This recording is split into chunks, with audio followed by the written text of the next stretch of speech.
नमस्कार। हमें है आपकी सेहत का ख्याल, इसीलिए हर रोज लेकर आते हैं आपके लिए न्यूज 24 का ये खास प्रोग्राम संजीवनी। मैं हूं दीपिका यादव और मेरे साथ हैं जाने माने आयुर्वेदाचार्य डॉक्टर प्रताप चौहान। डॉक्टर चौहान, बहुत बहुत स्वागत है आपका। शुक्रिया जी, नमस्कार।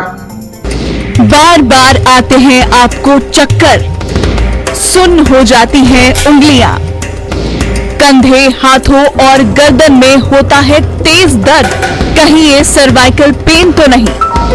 सर्वाइकल पेन का रामबाण इलाज बताएंगे डॉक्टर प्रताप चौहान संजीवनी में।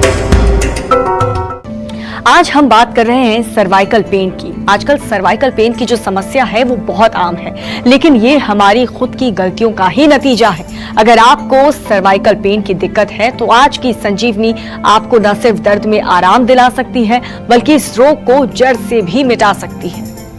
डॉक्टर चौहान, क्या बुजुर्ग और क्या जवान, सर्वाइकल पेन ऐसा लगता है कि हर इंसान की अब आम समस्या हो चुकी है। सर्वाइकल पेन की पहचान कैसे करें और इसके जो लक्षण है वो क्या होते हैं और क्यों होते हैं? देखिए, सबसे पहले तो चलो बुजुर्गों का तो समझ आता है, लेकिन आजकल जो युवा वर्ग है हमारा, उनमें भी बहुत सारी प्रॉब्लम्स ये सर्वाइकल पेन की हो रही है। सबसे पहले तो मैं समझा दूं आपको कि सर्वाइकल पेन का मतलब क्या है। सर्वाइकल का मतलब होता है ये जो गर्दन वाला एरिया है इसको सर्वाइकल एरिया बोलते हैं। जैसे कि जो चेस्ट वाला एरिया है उसको थोरेसिक बोलते हैं। लोअर, अगर नीचे स्पाइन में नीचे वाला जो हिस्सा है उसको जो है लंबर एरिया बोलते हैं। जब आपको वो MRI होती है तो वो L5S1, उसके नीचे फिर सैक्रल एरिया आता है। तो इस तरह से हमारी पूरी जो रीढ़ की हड्डी है वो कुछ हिस्सों में डिवाइडेड है। तो ऊपर का गर्दन का एरिया जो है उसको सर्वाइकल कहते हैं। पेन यानी कि दर्द होना। उस एरिया में जब दर्द होता है गर्दन में या इसका जो कंधों वाला एरिया है इसमें यदि दर्द होता है तो उसको सर्वाइकल पेन बोलते हैं।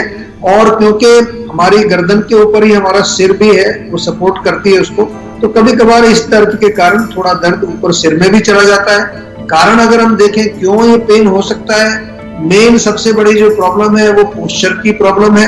अगर हम बैठ करके काम करते हैं, कंप्यूटर पर काम करते हैं, तो दिन भर अगर हम बैठे रहे, थोड़ा गर्दन को अगर हम इधर उधर नहीं हिलाते हैं तो वो हमारी मांसपेशियां जो है, यहाँ की जो मसल्स हैं वो अकड़ जाती है, उनमें स्टिफनेस आ जाती है। गलत पोस्चर की वजह से प्रॉब्लम आमतौर पर होती है। ओल्ड एज इसका एक डेफिनेटली कारण है। ओल्ड एज में हमारी मांसपेशियां थोड़ी स्टिफनेस बढ़ने लगती है। आयुर्वेद में उसको हम कहते हैं वात का प्रकोप। और इसके अलावा कई बार बहुत मोटा तकिया अगर आप इस्तेमाल करते हैं रात को तो उसके गर्दन टेढ़ी हो जाती है। वो अगेन आपकी पोस्चर, वो भी एक पोस्चर की प्रॉब्लम है।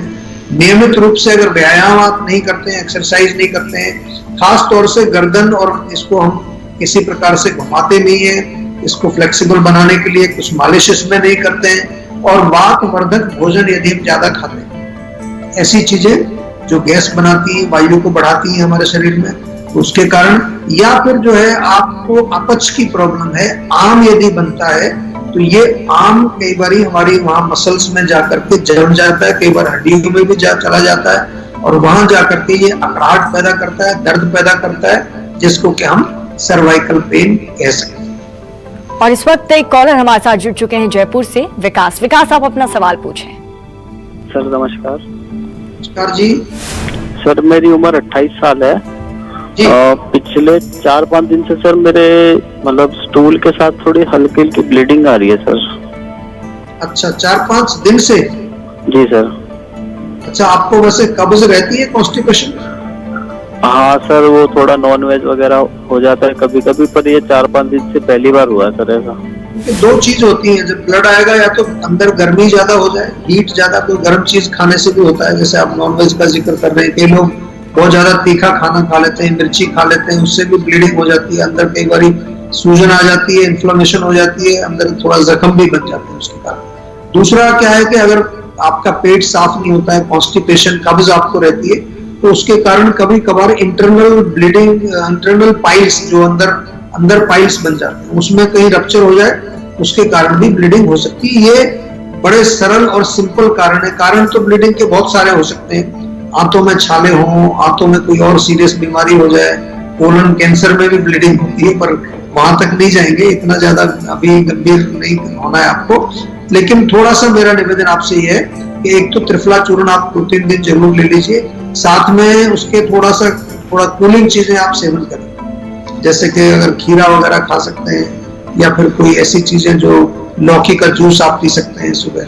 छाछ बहुत अच्छी रहती है, छाछ घर में बना करके पतली सी, उसमें जीरा वगैरह डाल करके उसका सेवन भी करेंगे, उससे लाभ मिलेगा। लेकिन आपसे निवेदन भी मेरा ये है कि ऐसी चीजों को निगलेक्ट नहीं करना चाहिए। जयपुर में आप रहते हैं, हमारी क्लिनिक जयपुर में, बहुत सारे शहरों में हमारी क्लिनिक है। जो भी दर्शक हमारा शो देखते हैं वो जरूर पता करें कि आपके शहर में भी हमारी क्लिनिक है या नहीं, और है तो पर्सनली जाकर के, अदरवाइज तो सेहत का नंबर आपके मोबाइल फोन में होना चाहिए। आजकल तो टेलीमेडिसिन ही चल रहा है, कोरोना के कारण लोग बाहर नहीं निकल रहे हैं, तो हमारी तो टेलीमेडिसिन 15 साल से चल रही है।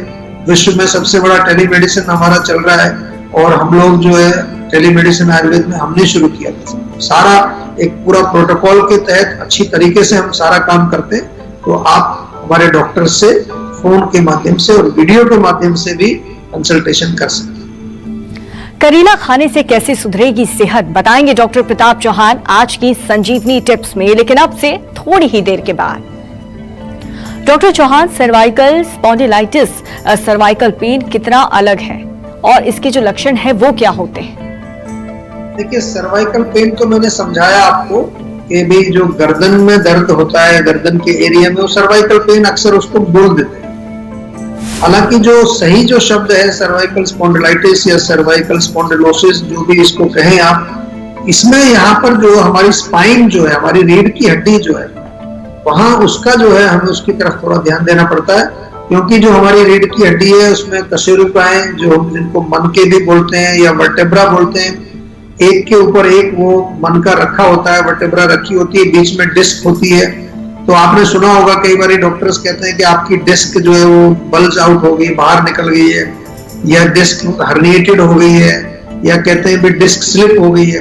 तो सर्वाइकल स्पॉन्डिलाइटिस की जब हम बात करते हैं, जैसे लंबर स्पॉन्डिलाइटिस होता है या लंबर स्पॉन्डिलोसिस होता है, जैसे ये दोनों ही कंडीशंस में हमारी स्पाइन के अंदर जो है प्रॉब्लम होती है, वहां पर जो है विकृति आती है, जॉइंट के अंदर विकृति आ सकती है, डिस्क के अंदर विकृति आ सकती है, नर्व जो वहां से निकलती है वो कंप्रेस हो सकती है, और उसके लक्षण मुख्य रूप से थोड़े से अलग टाइप के मिलेंगे। पेन तो एक जनरल पेन हो जाता है, इसमें गर्दन और कंधों में जो तो दर्द होता है वो दर्द आगे आपके बाजू में भी चला जाता है, उंगलियों तक चला जाता है, और दर्द थोड़ा तेज होता है, काफी तेज दर्द होता है।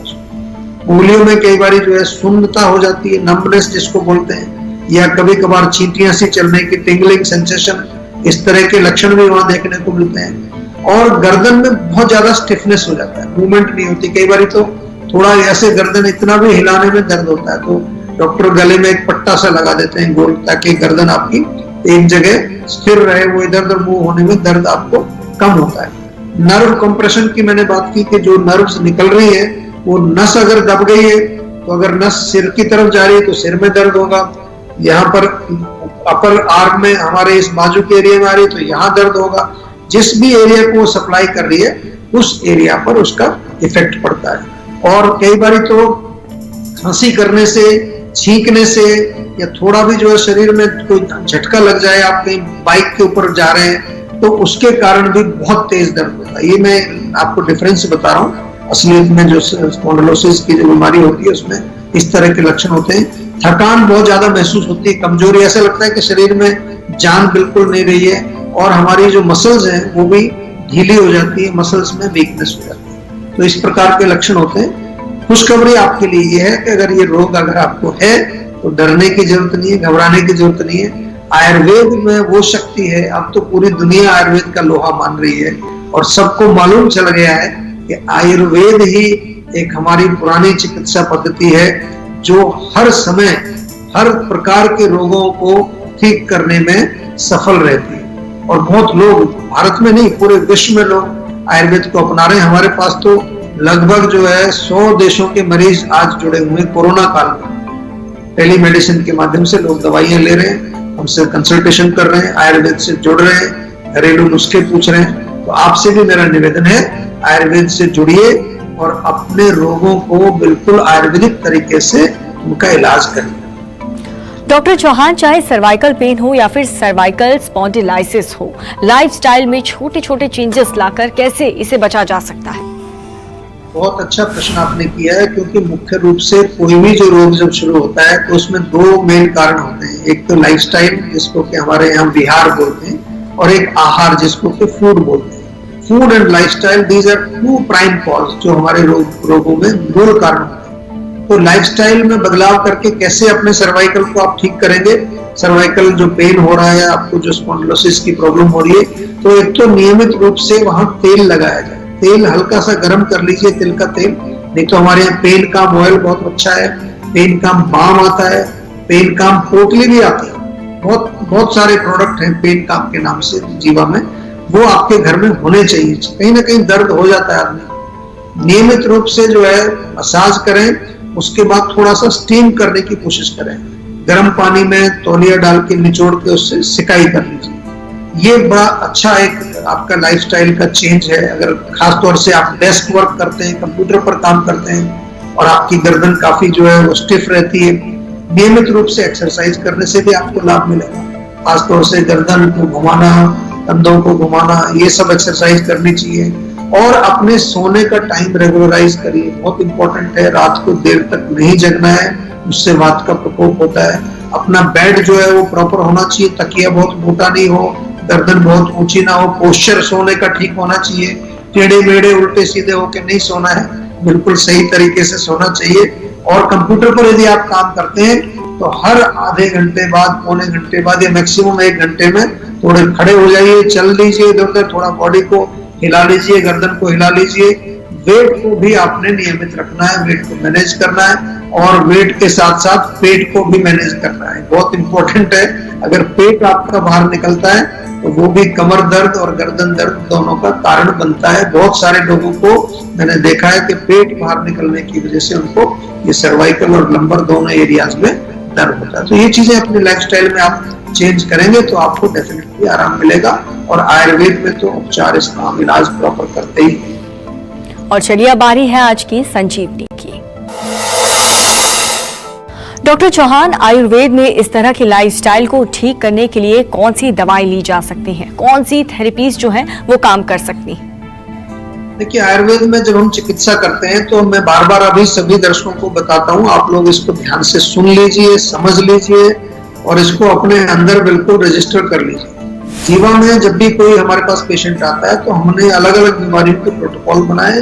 वो प्रोटोकॉल हमारे शास्त्र के ऊपर आधारित हैं, उनके आधार पर ही हम रोग का डायग्नोसिस करते हैं, यानी कि रूट कॉज को समझने की कोशिश करते हैं। और रूट कॉज जब एक बार हमें पता चल जाता है उसके बाद हम इलाज करते हैं। यही कारण है कि जीवा में रिजल्ट्स बहुत अच्छे आते हैं, पूरे विश्व से लोग आते हैं दवाई लेने और वो ठीक होते हैं। उसका कारण ये है, ये मैं सीक्रेट बता रहा हूँ आपको कि किस तरह से हम चिकित्सा करते हैं। पंचकर्म चिकित्सा ऐसे रोगों में बहुत फायदा करती है। सर्वाइकल का प्रॉब्लम हो, लंबर का प्रॉब्लम हो, स्पाइन का हो, जोड़ों का हो, या इससे ज्यादा जो आगे एनक्लोजिंग स्पॉन्डिलोसिस जिसको कहते हैं कि इसमें बिल्कुल अकड़ जाता है शरीर, तो ये पंचकर्म बहुत अच्छी एक चिकित्सा प्रणाली है जिसमें डीपर लेवल पर हम जो है स्नेहन करते हैं, स्वेदन करते हैं। उसके अलावा जैसे पत्र, पिंड, पोटली मैंने बताया, उसका पोटली मसाज जिसको हम आम भाषा में ग्रीवा बस्ती इसमें की जाती है। गर्दन के ऊपर एक राउंड रिंग बनाई जाती है, उसमें ऑयल भरते हैं। इंटरनल मेडिसिन बहुत अच्छी है आयुर्वेद में। इंटरनल मेडिसिन वात के शमन के लिए, आम के पाचन के लिए देते हैं, या फिर स्रोतो दृष्टि अगर हम देखते हैं कि अगर कहीं ब्लॉकेज है तो स्रोतो शुद्धि भी करते हैं। और कब्ज, अपच, ये बहुत इंपॉर्टेंट है। मैंने कहा पेट के लिए कब्ज है, अगर अपच है, इंडाइजेशन है, बदहजमी है, पेट साफ नहीं होता है, उसके लिए जरूर हम जो है इसमें चिकित्सा करते हैं, दवाइयां देते हैं। रसायन औषधियां, मैं बार बार कहता हूं कि जब भी हम कोई इलाज करते हैं तो केवल रोग को ठीक नहीं कर रहे, आपको आगे रोग ना हो, दोबारा रोग ना आए, ये भी आयुर्वेदा जो है मेक श्योर करता है। उसके लिए रसायन औषधियां जो ऐसी दवाइयां जो आपको मजबूत बना के रखती हैं। एंड ऑलवेज लास्ट में मैं हमेशा कहता हूं कि मेंटल स्ट्रेस तो आजकल हर रोगी को है, हर रोगी को मानसिक तनाव है, बहुत सारे लोग परेशान हैं, तो माइंड को भी रिलैक्स करने के लिए हम औषधियां देते हैं। इस प्रकार से एक बढ़िया पैकेज, बढ़िया एक इलाज आयुर्वेद में होता है। आपसे निवेदन है, आयुर्वेद से जुड़िए, अपने आप को स्वस्थ बनाइए। अगर आप भी अपनी सेहत को लेकर परेशान हैं तो टेंशन छोड़िए और फौरन सेहत का नंबर मिलाइए जो है 012940400404। अपना फोन नंबर रजिस्टर कराएं और जल्द से जल्द डॉक्टर चौहान की टीम के डॉक्टर्स जो आपको खुद फोन करेंगे उनसे बात करके गुड हेल्थ पाएं। हमें है आपकी सेहत का ख्याल, इसीलिए ब्रेक के बाद एक बार फिर से स्वागत है आपका संजीवनी में। वक्त हो चला है अब संजीवनी टिप्स का। डॉक्टर चौहान, करेला किन रोगों में फायदेमंद है? देखिए, करेला तो आप लोग जानते हैं सभी के डायबिटीज में बहुत अच्छा काम करता है। करेला थोड़ा कड़वा जरूर होता है लेकिन बहुत सारे गुण हैं इसमें। खाना चाहिए करेले को, जब भी मौका मिले जरूर खाना चाहिए। करेले का अगर आप जूस थोड़ा 30 से 40 मिलीलीटर रोज सुबह पिए खाली पेट तो ब्लड शुगर को नियंत्रित करता है, डायबिटीज में फायदा करता है। कोलेस्ट्रॉल जिन लोगों को है उसमें भी, क्योंकि एक तरह से जो भी कड़वी चीजें होती है वो रक्त शोधन का काम करती है। अगर ओवरऑल देखें तो हमारी इम्यूनिटी को भी बूस्ट करता है, हमारे रोग प्रतिरोधक शक्ति को बढ़ाता है। हमारे बालों के लिए, त्वचा के लिए भी बहुत अच्छा है। अगर आपको बालों के रोग हैं, त्वचा के रोग हैं तो भी आप जो है इसका प्रयोग कर सकते हैं। एंड डेफिनेटली जो है अगर करेला आप सेवन करेंगे तो उससे आपको कई प्रकार के शरीर में जो शोधन हमारा होता है, रक्त शुद्धि होती है, स्रोत शुद्धि होती है, वो भी काम ये करता है। बहुत बहुत शुक्रिया डॉक्टर साहब आपका आज के इस खास जानकारी के लिए। थैंक यू जी, नमस्कार। हम उम्मीद करते हैं कि आप भी आज डॉक्टर प्रताप चौहान को सुनने के बाद सेहतमंद रहने की तरफ अपना एक और कदम बढ़ाएंगे और इसमें आपकी मदद करने के लिए आपके साथ है सेहत का नंबर 012940400404। ये नंबर फौरन घुमाएं और अपनी कॉल रजिस्टर करवाएं। आप हमें ईमेल भी कर सकते हैं। हमारा ईमेल आईडी है info@jiva.com। फेसबुक के जरिए भी आप हमसे जुड़ सकते हैं। हमारी फेसबुक आईडी आपको बता दें www.facebook.com जीवा आयुर्वेदा। हमेशा स्वस्थ रहें, तंदुरुस्त रहें और खुश रहें, इसी उम्मीद के साथ कल फिर होगी आपसे मुलाकात। आज दीजिए इजाजत, नमस्कार। नमस्कार, मैं हूं मानक गुप्ता। अगर आपको हमारा ये वीडियो पसंद आया हो तो इसे लाइक और शेयर जरूर करें और हाँ, हमें सब्सक्राइब और फॉलो करना ना भूलें ताकि आप देश और दुनिया की कोई खबर मिस ना करें। तो जुड़े रहिए हमारे साथ और देखते रहिए न्यूज़ 24।